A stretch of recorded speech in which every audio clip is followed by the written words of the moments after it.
Yes, indeed, it promises to be a great week following the stories that have emerged over the weekend, and the papers are already giving us a potpourri of insights as far as the many different issues are concerned. And joining us now is Mr. Dayo Akitobi, journalist and public affairs analyst. Mr. Dayo, I'm sure that you're just as excited as we are, and of course you're always excited on Mondays anyway. So it's TGIM. I'm all the more excited this week because we're having 2 Mondays. We have Monday today and we'll have Monday on Wednesday because tomorrow is a break. Well, we don't get excited when there's public because we're here.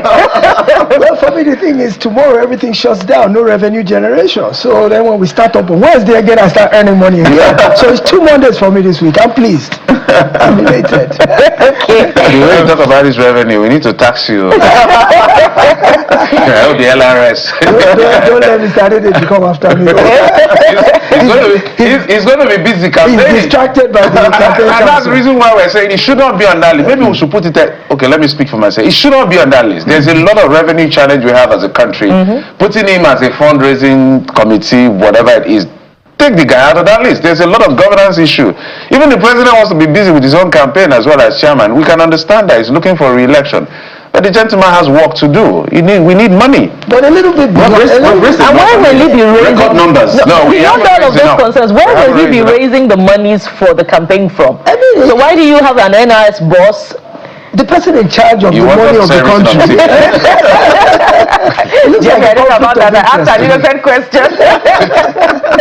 Okay, so let's start with the Guardian newspaper this morning, and it begins with, well, it focuses on the issues of revenue as well.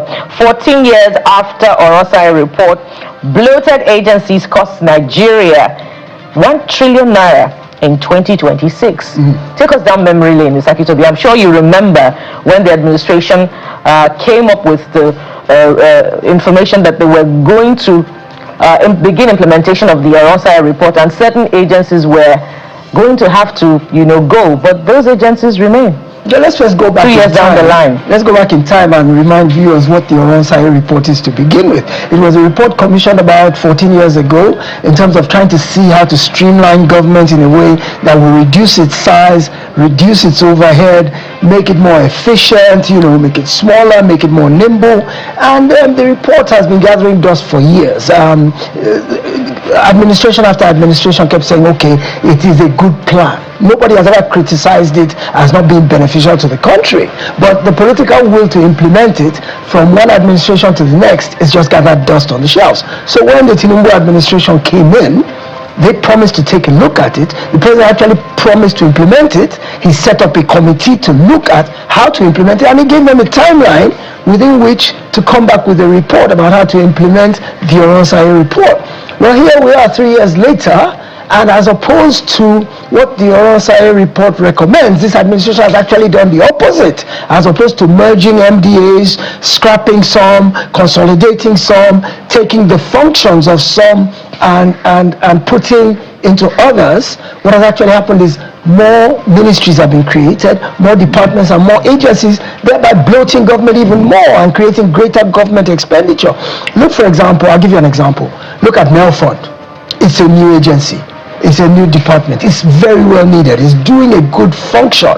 But by virtue of the fact that it was created as a totally new bureaucracy, it has its own staffing, it has its own running costs, it has its own salaries, all those kind of things add to government expenditure. Whereas some people argue that N1trn could have been created as an arm of the Ministry of Finance or the Ministry of Education, or a relevant ministry to what it does, that it didn't have to come to life despite its usefulness as an independent agency that's going to be more of a drain on government coffers. Now, the reason for this problem is that when you look at the entire FAC allocation, all the money that comes into the coffers of the government, by the time you look at what government spends on maintaining itself, what is left for them to use for the benefit of the rest of the country is infinitesimal. We're talking about infrastructure, social welfare, education, health, roads, security. What is left from the total sum of revenue, whether it's taxation, oil sales, duties at the ports, when you aggregate all of it together, and you separate what government takes to run itself. I'm not talking about anything developmental, just to run itself, running costs at the 3 levels. It's a humongous proportion of the sum total of revenue we get. So what the country should be looking at this point in time is how to reduce the size of government so that we can reduce its spending, so that there's more to spend on the people. And it's a question about the curious nature of our federalism. Yes. You know, because we should also be asking the Minister of Finance how much we would be saving had we at the federation or the federal arm of government at that level had less to deal with. Yes. Yeah. Absolutely, I agree. Yes, we should have. And the bottom line is that when you look at the structure, whereby the federal government is taking the lion's share, the states, then the local governments, and each and every one of them has responsibilities. But by the time they individually amortize their running cost, what is left for each of them? And you know that each of the tiers has their own responsibilities. Local government does primary healthcare centers, they do environmental stuff, the state does things like waste management. So each one has its responsibilities. But my argument is that by the time they sort out what each of them uses to run itself, there's not enough left. But in terms of the structure, if we are talking about a situation like we used to have in the 60s, where each state or region was responsible for its own resources, right, and was able to marshal its own attributes and deploy them to the benefits of its own citizens, we probably have a better structured situation whereby the costs are a little more streamlined than this federal contraption we are currently running. All right, Mr. Akintobi, let's switch gears to the Vanguard newspaper because it stays with Nigeria's economy. It says Nigeria's oil output drops by 20.8% in 10 years. Nigeria's oil output drops by 20.8% in 10 years. Nigeria's influence with OPEC Plus declines. We are committed to optimizing output. Renaissance says bad omen requiring urgent steps. Expert. So that's the Vanguard newspaper this morning, speaking about Nigeria's oil output dropping by 20.8% in 10 years. Mr. Akintobi. That's quite a humongous percentage, and it's worrisome because you go back to the Yaradua days, the whole purpose of his amnesty, which generally has been regarded as having been highly successful, was to reduce to barely nothing oil losses in terms of how much we actually bring out of the ground. When we're looking at 20% over a decade-long period, it represents opportunities missed. Because remember, the resource is already in the ground. God created it. It's already there in almost an infinite supply. So each passing day that goes that you don't bring as much as you can up, it's a lost opportunity. Yes, you say tomorrow we'll make up for it, but you can't make up for what you missed collecting yesterday. Tomorrow's one is what you are collecting tomorrow. Yesterday's one is gone forever. So you look at it and you ask yourself, what is the cause of this shut-in for 20% of what already exists in the ground, and the technology to bring it up, and the joint venture partners, all of those already exist? Why is it a problem to be able to maximize the output? And there are various factors. I mean, I know that, militancy was a big factor quite a while back. Insecurity was a factor. Force majeure being declared was a factor. Community issues when, they would protest against, the IOCs was a big problem. But these are all resolvable. I think we should be so focused on the fact that we have this God-given resource that didn't cost us anything, that God just benevolently, endowed us with, and is there for exploitation. Nothing stops it from being fully exploited, to the point of even pull out of OPEC and forget OPEC quotas, and bring up as much as you can, convert the money to the benefit of the citizens. So it's worrisome that 20% can go unexploited in a decade long, because that's a loss to Nigerian people. That 20% could be converted to social services, social welfare programs, better infrastructure, roads, bridges, renewable energy, all of the things that today occupy the political space. renewable energy, issues of climate change, potable water, things like that. Each time we lose an opportunity to get more revenue, it is a bigger loss to the individual Nigerian.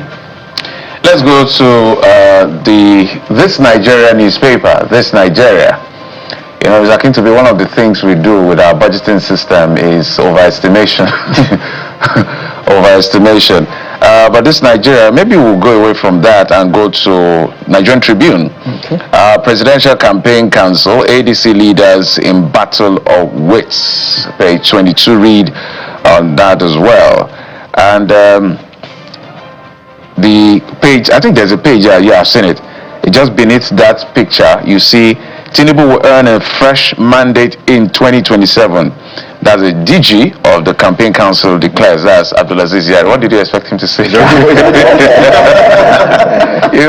though the North, some Northerners are kicking. Yeah. I saw a report, someone said, NRS boss, Yoruba, customs, Yoruba, Finance Minister. CDS, Yoruba, Finance Minister, CBN Governor.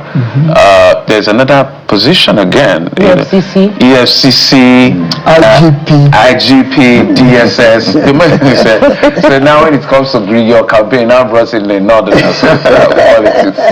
What do you make of the story about it? Well, I mean, the guy has to justify his existence. So what else do you expect him to say beyond the fact that President Tinubu will be re-elected hands down? Well, that's left to the Nigerian people. I read a tracking survey recently that said 90% of those surveyed, and this survey sample was big enough to be representative.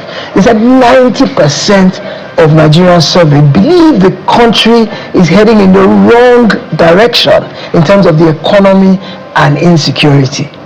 What that says to me is that the president has a very big job to do to run on his performance as a basis for his re-election. So they had their work cut out for them, including the president of his DG, the DG of his campaign council. They have a major job at hand. The one thing they have going for them at the moment is the fact that the opposition is splintered.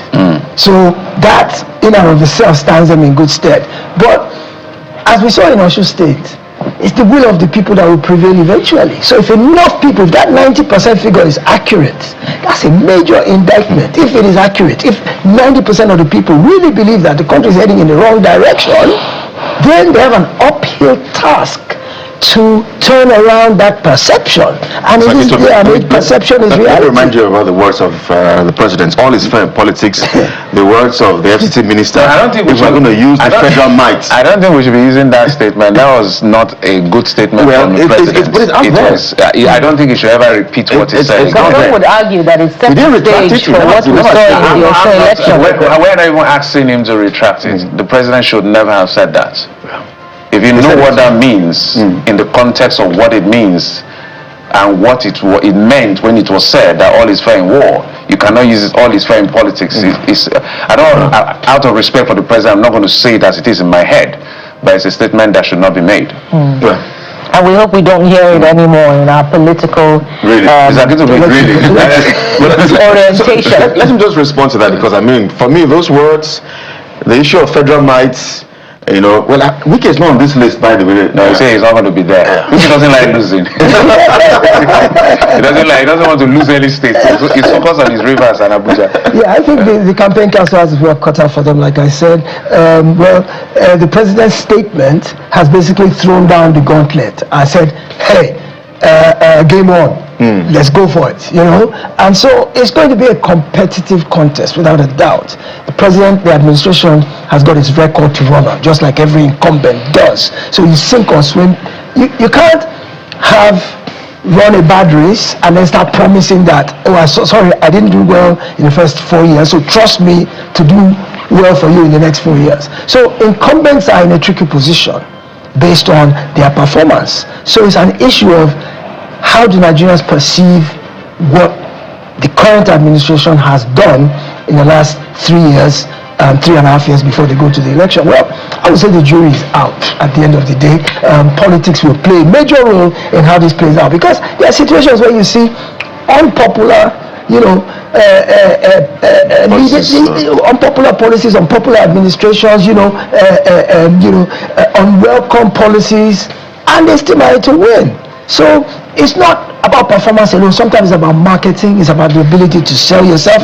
It's about the ability to galvanize your troops and your supporters. So there's a lot more to winning an election than just your performance in office or public perception. Everybody in the country will not like you, and you still find a way to win. Ms. Akintobi, we're going to go to another part of that paper because we have a bit more time. So, article subsidy removal proposal, May election season declaration. That's according to the chairman. Yes. Articles I won't back down my decision to restore subsidy. I think what the issue, my analysis in my head, the APC should be more worried about the disgruntled element in their party than those who have outrightly said. Now, I just wanted to Bukola. Yes. Yeah, so from there, let's go to the New Telegraph newspaper that, departs from all the other conversations about politics and Nigeria's oil output and all the other financing related stories. This came through over the weekend as well. Donald Duke, Thabo Mbeki told Nigeria could face a coup over Obasanjo's second-term bid. And there's just one rider there. Nigeria would have been a different place if Yar'Adua hadn't died. That's another insight coming from, one of the leaders in the opposition, ADC, Professor Pat Utomi. I've also been reading that Mr. Duke has been speaking a lot lately, rebuking Mr. President for starting the Lagos-Calabar coastal project from VI instead of from Badagry, where he believes that, is Lagos's starting point. So I'd like you to respond to all of these issues, particularly what value does this insight into the, Obasanjo government bring into politics today?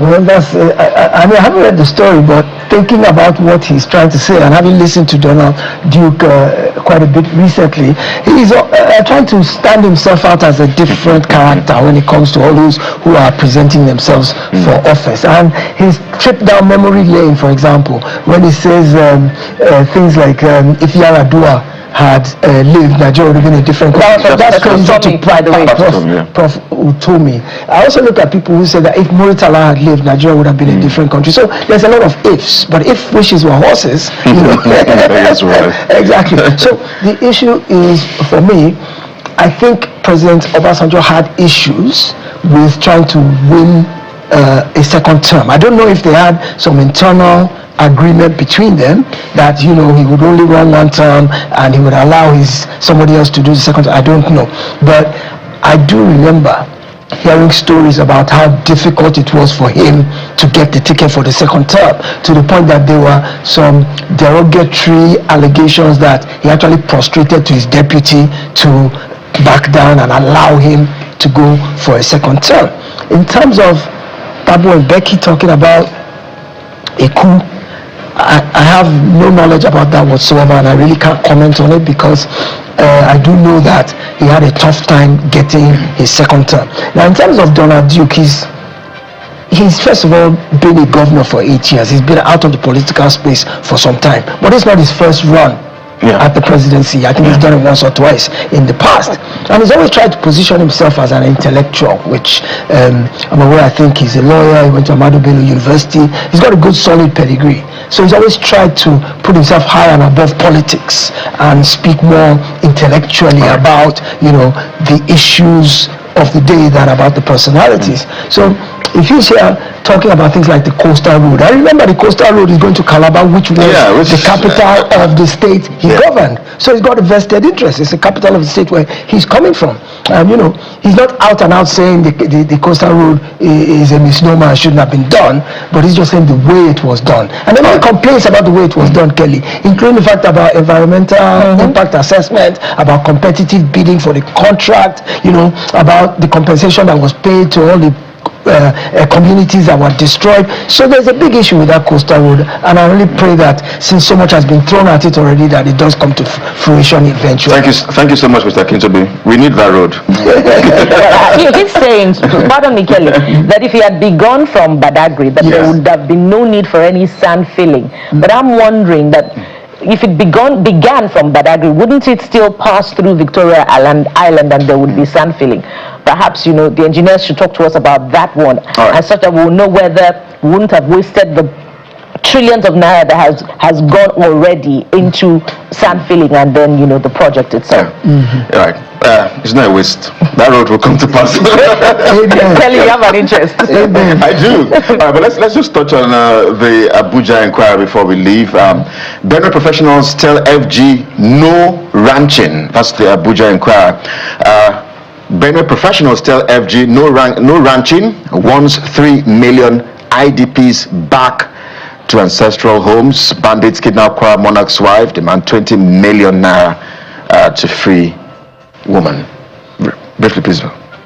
This issue of IDPs, I think, is very understated and almost, relegated to the back of our consciousnesses. But it's really a major problem. I've seen videos and I've seen documentaries about this IDP crisis. And when you look at the sheer quantum of people who are dislocated from their ancestral homes, their villages, and who are living in squalid conditions, in tents, with little children, who are malnourished, and the shelter is poor, and they are all herded together in a very small space, like they're in a tin of sardines or something. It's a crying shame, really, and I think it's a humanitarian crisis that really needs to be addressed. We talk about people that have been kidnapped, and it's in the news about how to get them back, but this issue of IDPs, and it's been with us for a long time. It's not recent, but I think scant attention is being paid to it because the humanitarian agencies, the Red Cross, Salvation Army, they're all trying to provide aid. But I think the more important thing is, how do we get them back?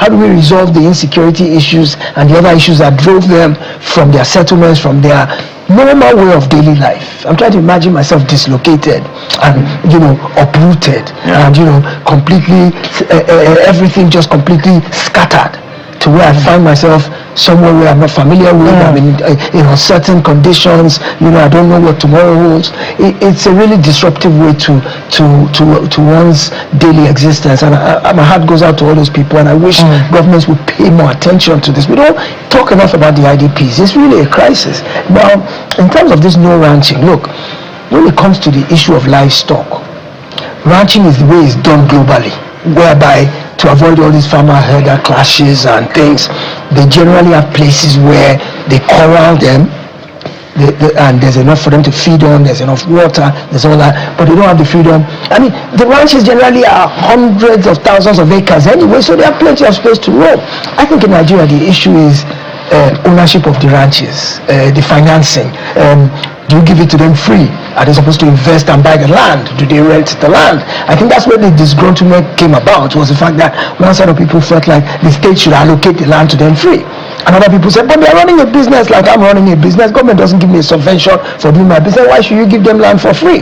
But I don't think the argument is that ranches are bad in and of themselves, because the ranches do curtail the excesses of the herds. They don't allow them to roam freely. You don't see them on the street. You don't see them rampaging and pillaging innocent farmers' crops and things like that. So they're circumscribed within a defined area.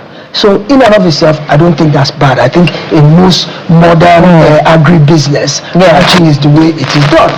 But the issues in Nigeria, which is a very peculiar setup kind of political structure, I think the issues are more than just having them in one place and making sure that they don't violate the rights of other people. And issues are as complex as they are, compelling to continue to discuss. I understand the professionals, the Benue people have lost a lot of their land already, and going the way of ranching would mean more land to those who they're engaging. But clearly it's an ongoing conversation. We must thank you very much, Mr.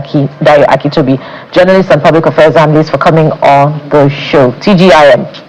TGIM. We'll take a moment now. There's so many places to touch today, beginning with that Presidential Campaign Council. So many questions, and the heat is turned on. But we'll go to other levels as well. We'll be also looking at the presence of, or the discovery, if you like, of another fake agency as the federal government continues its investigation. So stay with us, we'll be right back.